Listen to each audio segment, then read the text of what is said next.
In this video, we're going to talk about the science of vaccines. This is part of our unit on viruses. This is going to stick fairly close to the science side of the vaccines rather than getting into any of the social aspects or refusal aspects on it.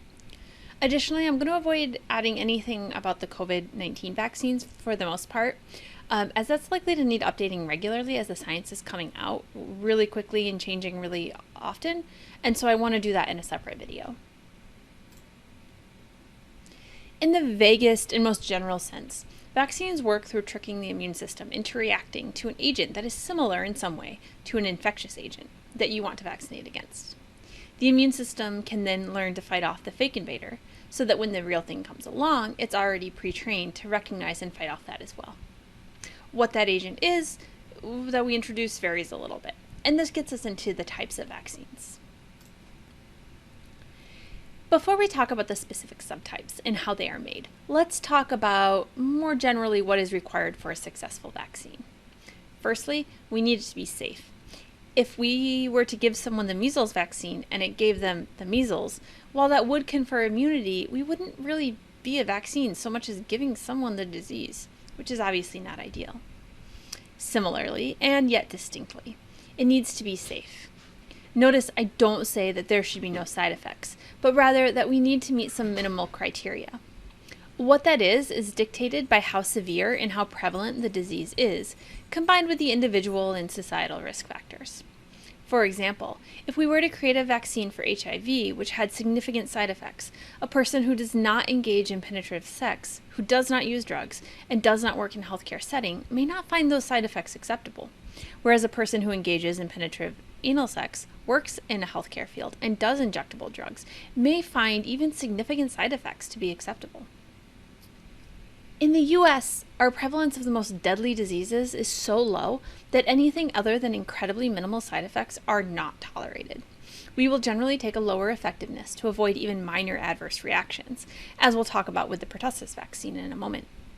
And that is an example where there actually is a relatively high prevalence of the disease.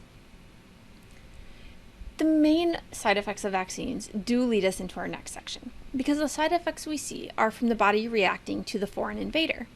Generally, things that we think of as being a very mild illness. Mild fevers, chills, headaches, tiredness, etc. And in some ways, this shows us that the vaccine is actually working, because we need an immune response. We need the body to react to the vaccine in a similar fashion as it would to the actual illness to create those protective antibodies. If we don't get this immune response, we don't create the antibodies and the vaccine doesn't work. So with that relatively general backdrop, let's move into talking about the different types of vaccines. The simplest to understand one, at least in my opinion, is a live attenuated vaccine. This is a case where they have in some way mutated the species, typically a virus, in a way that keeps it from infecting a person, but it is still a live virus.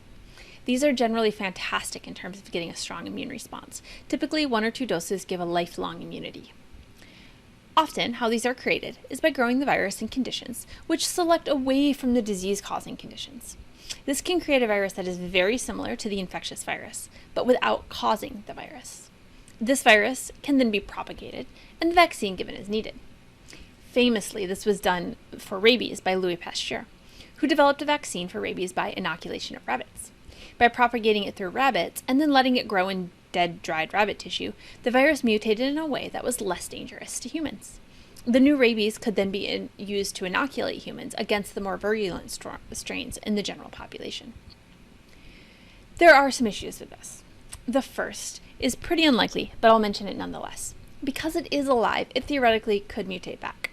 This isn't really an issue because the likelihoods are so low, and the way that vaccines work means that the virus isn't being passed from person to person, so there really isn't any time for mutation, but it's a theoretical possibility.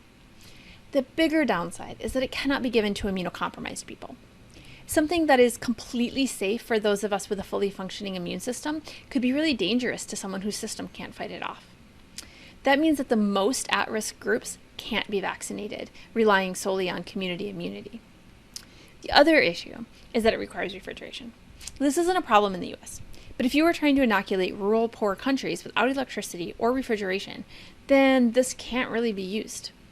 This is why sometimes you might see that there's more than one type of vaccine for a particular virus.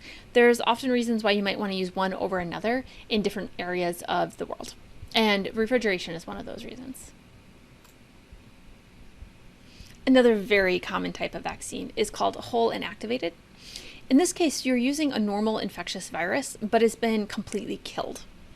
Because the concept of what life is and how viruses actually relate to this and whether they are alive or not, by standard definitions get a little tricky. They call this inactivated virus rather than a killed or a dead virus. Because this isn't a live virus, the body doesn't recognize it in quite the same way, and it doesn't usually react as strongly. Because of this, these vaccines are the ones that tend to need boosters. However, generally, refrigeration is not required. So take a minute and think about the two questions here on the slide before moving on. Why can't these cause infections? And why would you use something like this over a live virus, even though you don't get as strong of an immune response? Come back when you're ready.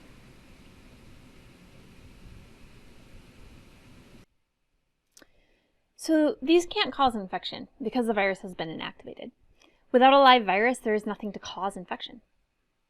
Now, why would you choose this over a live virus vaccine, given that I said that the live virus vaccines do tend to work better and not need boosters?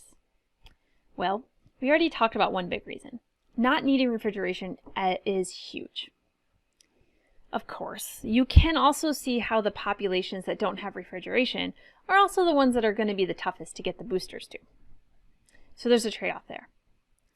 These are often safe to give to immunocompromised people, though if the immune system doesn't react appropriately, they may not actually get the immunity from it.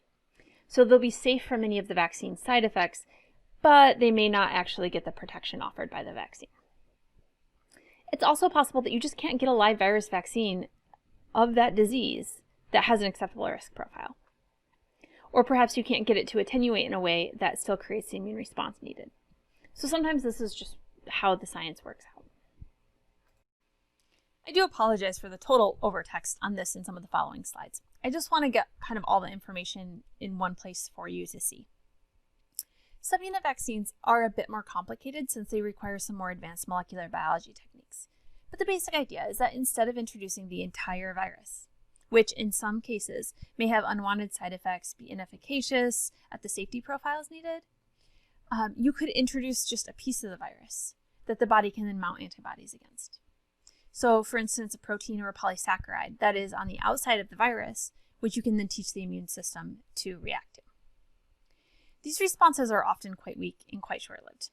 They may be used to get people through the year during a time of life when they're highly likely to get a particular disease, or they can be given with many boosters. You'll notice that the example for the conjugate subunit and polysaccharide units are the same. This is because we've gotten better at this and now have better vaccines. So I'm going to talk about the conjugate subunit in a moment. You'll notice I left the bullet point from last year. Hep C was in phase 1-2 trials when I wrote this slide up last year. But by the end of the class last year, the trial results had come out and they were not successful. Unfortunately, this is relatively common. As hard as it is to get a drug or a vaccine into trials, there is no guarantee that our immune system is going to react the same way that the animal models did. Making it into trials is obviously an important step in vaccine development, but it does not guarantee that it will work. I think in the current political environment where people continually point to vaccines in phase whatever trials that do not allow for true efficacy testing, to recognize this uncertainty. Generally, in vaccine development, that would mean that it would never make it into phase 3 trials. It's worth keeping in mind that for COVID-19, the requirement to finish phase 2 before moving on to phase 3 has been modified a bit. Once safety is shown, they are being allowed to move on. This is important to speeding up the timeline, but it also means that we have to take the signal of being moved into the phase 3, or often you'll see it listed as phase 2/3, as less important than it is for non-fast-tracked drugs and vaccines. And of course, drugs and vaccines often fail in phase 3 trials as well. Often you'll hear non-experts speak as if once the vaccine is in trials, it means that within months the trial will be done and the vaccine will work and we will all be saved. But history does not really bear this out. And those with that degree of optimism tend not to be experts in anything related to vaccines or medicine. So try to gauge your optimism based on what the experts say, not the politicians or economists. I would also be a little wary of the experts who are overly encumbered by the politicians around them. So your best bet is actually to try to find some experts that are not in any sort of political field to listen to. A lot of times you can find professors that do podcasts or researchers that do podcasts, things of that sort, and that's a good place where you can get information like this. You'll notice that pertussis is listed in the whole cell inactivated and the subunit section. This acellular pertussis is likely to be the one that you all got. People my age, which since you may not know how old that is, when I recorded this is about 34, and kind of around me, are the last group to get the whole inactivated type of pertussis. The reason why they switched is that there were reports of vaccine side effects for the cellular pertussis, and they were reported with a frequency that was not comfortable to kind of the US culture. So they worked on developing this new acellular pertussis. Now, that being said, that comes at a bit of a cost. As reports of widespread pertussis outbreaks in high schools and colleges are coming in, they're also showing studies that are kind of pointing that this vaccine may not be as efficient, or rather as efficacious, over long periods of time. So this is probably one where at some point they'll come in and say that maybe we need later boosters, that not only are you going to get it when you're young, but you need to come in and you need to get another one in high school or something of that sort. That being said, once people get out of school, sometimes they don't ever really go back and get these boosters. So another concerning aspect of this is that in many who receive this acellular pertussis vaccine, when they do get pertussis later in life, it's at a much reduced severity, and they may not know that they have it, and they could easily spread it to others. While a healthy adult can generally fight off pertussis, it's absolutely deadly to babies, old people, and other immunocompromised individuals. This is why everyone who is around a newborn are told to get a booster on pertussis, even those of us who have had the older whole cell vaccine that tends to wane after 8 to 10 years as well. People may just have like a bad cough, and that's actually a reduced severity whooping cough, and they never have it diagnosed. They are able to spread it to others. And it's often somewhere between difficult to impossible to get a test for whooping cough done. So without having had it at full severity, there isn't really any way to get diagnosed with it. So this is really a pretty big deal. So moving on.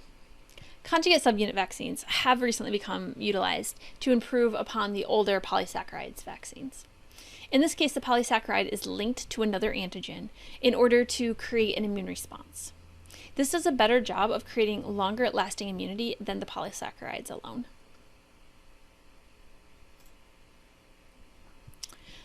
Another type of vaccine is called a toxoid vaccine. You may notice here that the examples are actually bacteria rather than viruses. In some very particular cases, the body can be taught to deal with and contain a toxin by gaining exposure to it. These tend to produce a low immune response that alone won't provide immunity. So scientists have to add adjuvants. Those adjuvants then help promote the immune system, making a larger response to the less amount of toxoid. So it's safe, but you still get the immune response needed. However, even with the adjuvant, it generally requires several doses and doesn't always last for a very long time.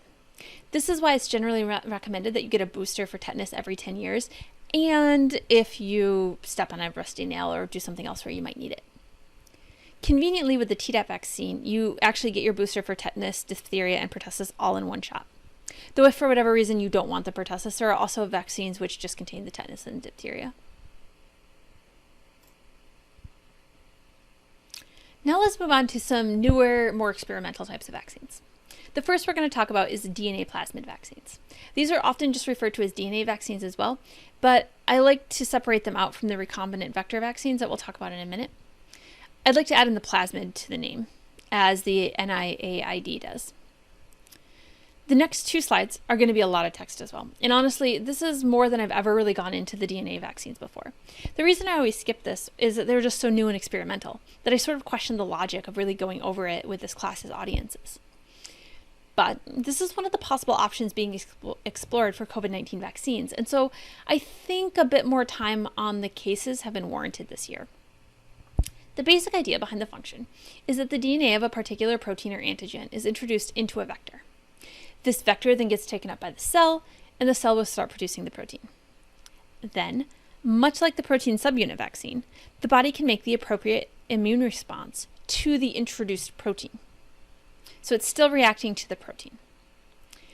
There is a lot of different ways that this immune response can occur, and we are not going to go into them all. If you're interested, interestingly enough, Wikipedia actually has a really good summary of them on its DNA vaccination page that I suggest starting with. These plasmid DNA molecules are pretty easy to make. There is some complexity that comes into play with the techniques used to deliver them, but in general, it is thought that these should be relatively easy to manufacture. Because of the ways in which the immune system is stimulated, it seems that they activate multiple parts of the immune system, and because there is no infectious agent, there is absolutely no risk, or even a theoretical argument of a risk of infection. The one major theoretical risk is that unwanted cells or areas of the genomes could take up the inserts. However, in all the testing done so far, this hasn't been a problem. There have been trials for HIV and Hep B vaccine. The HIV one failed. Hep B never posted their results, but it was completed in 2006, and I couldn't find anything further that had come of it, so I'm assuming that that one failed as well, though I never actually found anything giving the results of the trial. So they are very new, but there are DNA vector vaccines for Ebola and dengue. The dengue one was approved, but only with major restrictions, as there's actually some major risks associated with it, including an increased risk of infection. The Ebola one is incredibly new and was approved based on the antibody response rather than a proof of infection protection, meaning that they basically measured antibodies in the blood and they approved it based on that, but they don't know for sure that it actually prevents Ebola. We're just going to need more time and unfortunately probably more outbreaks to know its true efficacy. So we also have DNA vaccines in animals. The equine one for West Nile and the dog one for melanoma exist, and the antibodies that have been shown to produce in many, many others. So there is some proof of principle that this can work in animal models. I do want to be clear on this very last bullet point here, that this is saying that the researchers have measured an immune response to the vaccines for the following diseases. What that does not say is that they were shown to be immune to the disease itself. So again, they're measuring the blood, they're seeing that there's antibodies against it, and they're saying that this is proof of some level of immunity. The thing with that is immunity is a terribly complicated subject, and I'm not going to go into it too far here, but suffice it to say that not all antibodies are the same, and in some cases, having a particular type may not confer disease resistance. If you'd like to learn more about this fascinating stuff, but not necessarily related to this class, in my video specifically relating to COVID-19 vaccines, I'll also link to some resources specific to antibodies talking with COVID-19 to learn more about these topics as they relate to that, since I feel like that might be more relevant in your life than trying to just talk about them in a super generalized way. Even there, I'm probably going to link out to other resources because it's going to go a bit beyond the scope of this class. But it is really interesting. Recombinant vector vaccines are very, very similar to DNA vaccines. However, instead of using the vector DNA, they use a live harmless carrier virus to deliver the DNA rather than a plasmid. We do not have any current vaccines using this method that I could find. And I always say that because this stuff is so new that sometimes I just can't find it because it has just come out. Though lots of research is underway. They're looking at HIV, Zika, Ebola, and who knows how that will kind of play out now that we actually have Zika, or now that we actually have Ebola and dengue, and using some of the other methods. So just kind of keep an eye on that if it's something that you're interested in. That being said, we absolutely do have animal vaccines using this method. We have rabies and distemper vaccines in animals. Another relatively new and experimental class of vaccines that we need to talk about given the COVID-19 trials going on are mRNA vaccines.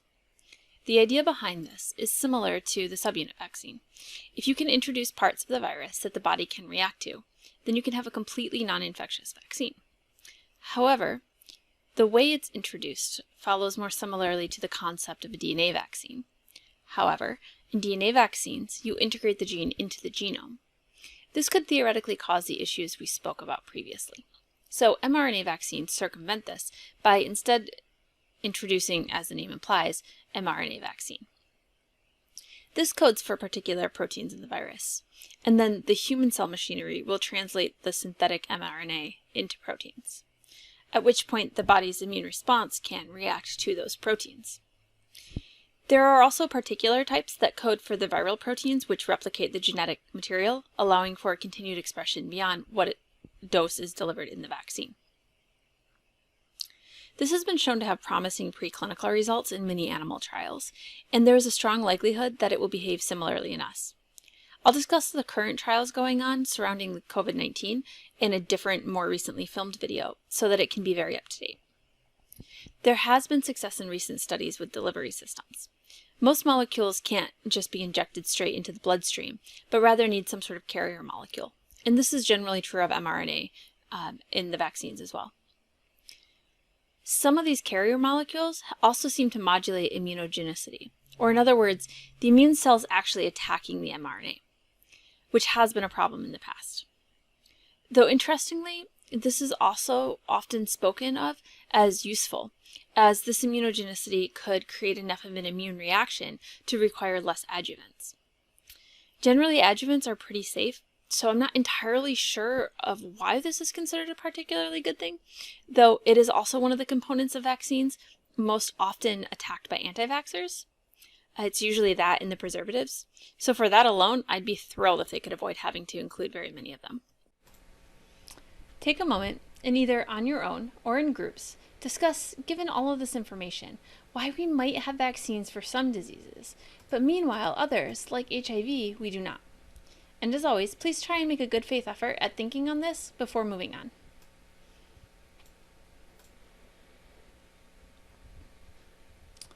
So let's talk through some of what makes something easier or harder. Let's start with smallpox. Smallpox is a horrific disease. As early as the 1700s in Europe and 1000 AD in India, people were trying to find ways to catch the disease safely, as they'd realized that once someone caught it once, they didn't get it again. One of the techniques was called variolation, and it was a very early and very crude form of inoculation. In variolation, they'd try to use a small amount of virus from a person with an active infection to expose themselves, hopefully to a small enough dose to get a mild form of the infection so that they would get sick but not die. Viruses commonly work this way, where the initial dose has a huge effect on severity. Something similar has been seen in COVID-19 as well, though I've also seen virologists say that this isn't the case, so it seems to be a little up in the air yet. Now, this variolation was obviously a crude and difficult to control mechanism that, while it may have saved a number of lives, was certainly not foolproof and not ideal, and death still occurred. This was used until the 1800s, when in 1976, Edward Jenner worked with a dairymaid who had caught cowpox. He scratched the nursemaid's cowpox-infected hand and used that to infect a young 8-year-old boy who had never had either cowpox or smallpox. The boy became mildly sick with cowpox. And then after the boy recovered, Jenner scratched a smallpox wound and exposed the boy to smallpox in order to test for immunity. The boy did not catch smallpox, showing the efficacy of the smallpox variolation. This is obviously a much faster way to show efficacy than what modern medical ethics allow. This was done so long ago. It's before railroads, false teeth, telegraphs, and so many more things that we'd think of as simpler than vaccines. Even germ theory, which had been around for only a few decades in its full form, wasn't fully accepted. So why was this so easy that it could be done before any modern molecular biology was known? Talk about this in your groups, and if you needed any help with it, let us know in class. We already talked about the way that Louis Pasteur made the rabies vaccine. As a quick reminder, he passed it into rabbits, allowing evolution to optimize it for rabbits rather than people. He then let the rabbit tissue dry for 5 to 10 days, giving the disease more time to mutate away from infectivity and towards survival. This was then used to inoculate a 9-year-old boy who had been bitten by a rabid dog. The boy survived, and this method became a vaccination for patients who were exposed to rabies. He'd actually tried other methods for doing this, but the patients had all died. This, like smallpox, was done exceptionally early in the biotech timeline. This was completed in 1885. Why was this virus so comparatively easy compared to the others? If you find you can't think of the answer to the question, you could instead turn it around and say, what would have made it harder, or what would have made it impossible? So think of all the things we say that a good vaccine requires and the things that Louis Pasteur did. If you have trouble, let us know, and we'll talk about it in class. Now let's move significantly up the difficulty scale to the flu. Think on your own or in groups about the following questions. I am going to answer this in the following slides, so if you'd rather continue on now before chatting with your groups, feel free to do it on your own and then talk with your groups about it later. The main issue with the flu is that a lot of the parts of it that our bodies recognize are constantly changing. Because of this, we develop long-term antibodies against the non-changing parts. Either getting the flu or getting the flu vaccine gives us specific immunity to that specific flu. This is not a particularly long-lasting immunity in general, though, as it usually reverts back between 6 months to a year. Here are some pictures which show different strains of the flu. Obviously, not a memorizable style picture, but I think it's neat to see the different strains of the flu in the areas that change. Now let's talk about one so difficult that we don't actually have a vaccine for it yet. HIV has a few very big problems for us. First, it does mutate relatively quickly. So if we did get a vaccine for it, we'd likely see similar issues to what we had with the flu. We also have a bit of an equity issue at play, as most research is on the strains found in Europe and America, even though most cases are found in Africa. Another huge issue, though, is that HIV works via hiding from the immune system, integrating into the genome and then laying dormant. Remember, to get a good vaccine, we need an immune response. We don't get this from HIV alone. Any vaccine that is made is going to require some sort of adjuvant or other mechanism for forcing the immune system to react in a way that is atypical for an actual HIV exposure. And lastly, HIV actually infects the immune cells themselves. This is a bit atypical and can cause issues in vaccine development as well. From an economic standpoint, a vaccine against HIV can be tricky as well. It suffers a bit due to the stigma against those most at risk for the disease.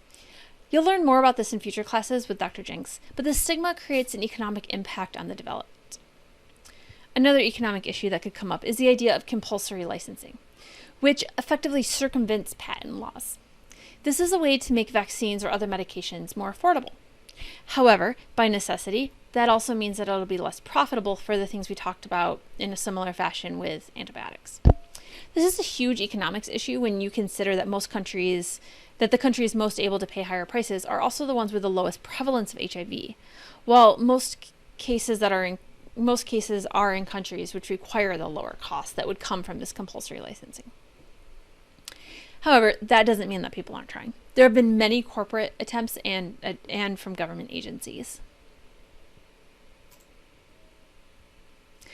Needless to say, not much have come from them. For a more detailed list with times and descriptions, see the link above. I do want to draw attention to the fact that these are generally failing in both phase 2 and 3, and most of the time due to efficacy. Generally, phase 1 is testing for safety, and they will purposely choose low-risk individuals, or at least not seek out a high-risk group. You'll often sometimes see this as phase 1/2 in vaccine trials as well, where they're sort of combining 1 and 2, and then later on you'll combine 2 and 3, so you'll get a phase 2/3, and really only have 2 phases. And that's pretty common in vaccine groups. So for the later phases, they seek out groups who would be most likely to actually get the disease. So in the case of HIV, they actually tend to try to recruit needle drug users. And then they compare the number of infected patients in the placebo versus the vaccination group. I point this out because we are currently hearing a lot of hype about vaccines which are in the later stage trials, as if that means them working as a foregone conclusion. All being in a phase 2 or 3 trial means in cases like this is that it passed initial safety screening, and that there is some proof of something pointing at an immune response, which usually happens in animal trials, but can also be antibody testing in phase 1 and 2. I also point out the way the comparison is done to contrast this with our historical example of vaccination, where they were working on patients who they would then be directly exposing to the illness. Current medical ethics do not allow, and would likely never allow, for that with HIV. However, this means we are relying on statistics with relatively small N values, as most people who have risky behavior still won't get HIV, regardless of the vaccination. It would, of course, be easier if we could do challenge trials. And I'll discuss this a little bit more on the video on COVID-19 vaccines, where the ethics become a bit grayer than in the HIV case, where it's just an absolute no. Most of the information in this video has come from the National Institutes for Allergies and Infectious Disease and the WHO, or the World Health Organization, with supporting literature documents as needed. If you think this stuff is really interesting and you want to dig a bit deeper, the WHO created a pretty in-depth vaccine safety training module that you can take at the website shown. Please let us know via the Google form or during class on any questions. I don't think that it's any secret that both of us are very pro-vaccine, but certainly don't let that stop you from asking questions about things you may be concerned about. If you have concerns about vaccines, we want to hear them so that we can discuss them with you. We want to be able to clarify anything that you are unsure of. If you have papers that you or friends or family have found that are scary to you, please feel free to email those to us as well, and we can look them over before class to talk about them. Or just form an ad hoc discussion group one day with anyone from class that's interested in going over it. We know that asking something that may seem to go against your instructor's expressed beliefs can be intimidating, so you're always welcome to use the form and submit anonymously. Just keep in mind some things are best done as an individual response, so without contact information, we won't be able to do any individual discussions, which can sometimes be really useful. I would encourage you to actually submit your name and email with any questions you have so that we can go ahead and talk to you individually if that's an issue. And that's going to wrap up our video on vaccines. I am going to do a separate one for COVID-19. If you're watching this ahead of time, that may not be posted. I want to ensure that it's as up to date as possible, and so it's going to be posted at kind of the last minute.